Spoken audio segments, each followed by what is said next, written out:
Hello students, welcome to our channel.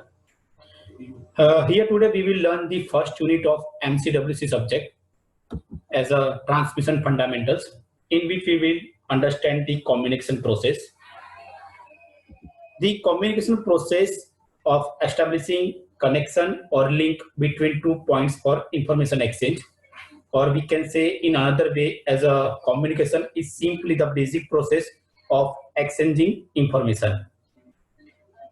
In which the electronic equipment which are used for the communication purpose basically are called the communication equipment. Different communication equipment when assembled together and form a communication system, such as we said that is a line telephony, line telegraphy, radio telephony, and radio telegraphy, radio broadcasting, point-to-point communication, and mobile communication. Such are the communication systems. Here, the block diagram of general communication systems is shown on a screen, in which the different functional elements are represented by the blocks. The essential components of communication system are information source, input transducer, transmitter, communication channel, receiver, and a destination. Okay, now we will discuss the functioning of these blocks. Okay, first one is information source. As we know, a communication system serves to communicate a message or information. The message or information originate in the information source. In general, we said that there can be a various message in the form of words, group of words, code, symbols, sound signals, etc. Here, out of this message, only the desired message is selected and communicated. Therefore, we can say that function of information source is to produce required message which has to be transmitted. Okay, now second block is input transducer. A transducer is a device which converts one form of energy into another form. The message from the information source may or may not be electrical in a nature. In a case when the message is produced by that information source is not in a electrical in a nature. So an input transducer is used to convert it into a time varying electrical signals. Such as we said that in case of radio broadcasting, a microphone converts the information or message which is in the form of sound waves into the corresponding electrical signals.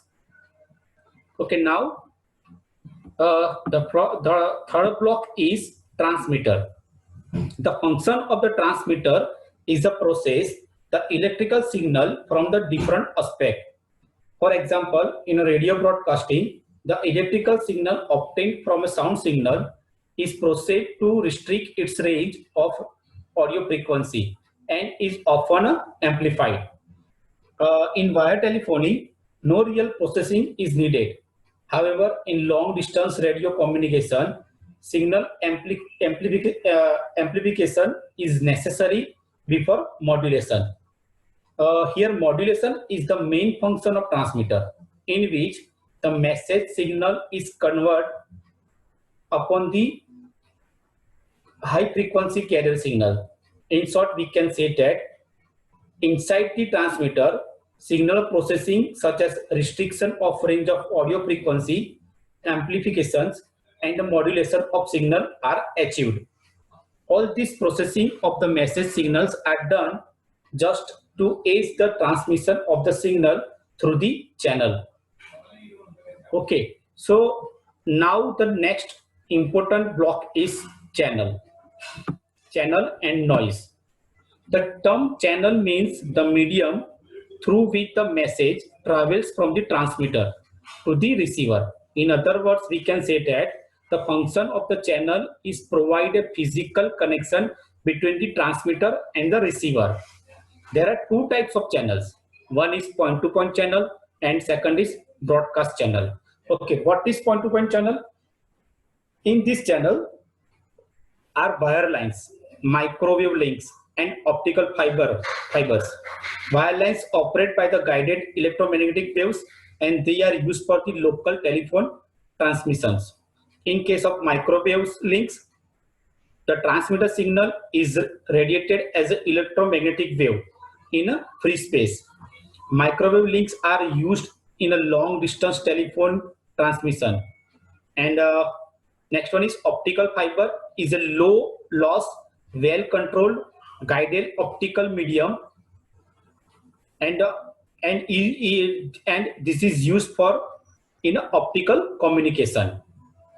Although these three channels operate differently, all are they provide a physical medium for the transmission of signal from one point to another point. Therefore, these channels, as we said, is a term as a point to point basically used. On other hand, the broadcast channel, it provides a capability where the several receiving stations can be reached simultaneously from a single transmitter. For example, we can say there is a satellite in a geostationary orbit which covers about 1/3 of Earth's surface. During the process of transmission and reception, the signal gets distorted due to the noise introduced into the system.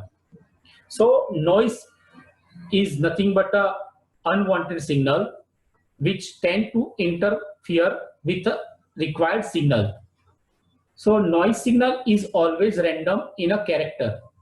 Noise may interfere with the signal at any point in a communication system. However, the noise has its greatest effect on a signal into the channel. Now, the next block is receiver. The main function of receiver is to reproduce the signal in an electrical form from the distort the receive the signals. The reproduction of the signal is accomplished by the process known as the demodulation or detection. Demodulation is the reverse process of modulation carried out into the transmitter. Now next one is final block, as we said is a output transducer, is the stage that which is used to convert an electrical message signal into the original form. For example, we said that is a radio broadcasting. The destination is a loudspeaker which works as a transducer.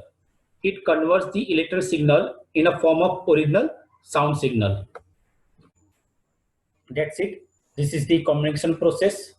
Now we said that as a initiate message as a sound, picture, speech, whatever, that message has to pass all 6 blocks through a channel including noise, and at receiver side same original message will be received.